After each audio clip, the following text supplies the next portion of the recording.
Ang galing! Ay. Ang galing! Ah. Wala na nga tayo makain. Nagpapunta ka pa ng palamunin mo dito. Oh, shit! Hindi, kainin nyo na. Wala akong pagkain sa inyo para dito kayo makikain? Oh, shit! Ibaba mo yan! Mga ngayon lang. Hindi ko Di ba wala na tayo pagkain? Pinakain din nila ako sa kanila eh. Kaya ano eh. Sabi nila dito naman daw kami.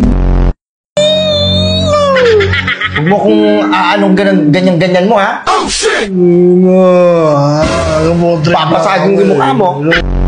Papapunta rito ng mga kaibigan, huwag muna sila pakainin dahil wala tayo. Wala pa tayo. Sinasabi ko na sa hindi ka nakikinig. Hey! Ito ba? Ito ba? Umalas kayo dito! Wala, yari ko sa mga gulay. Ano mo kasama mo na? Nga.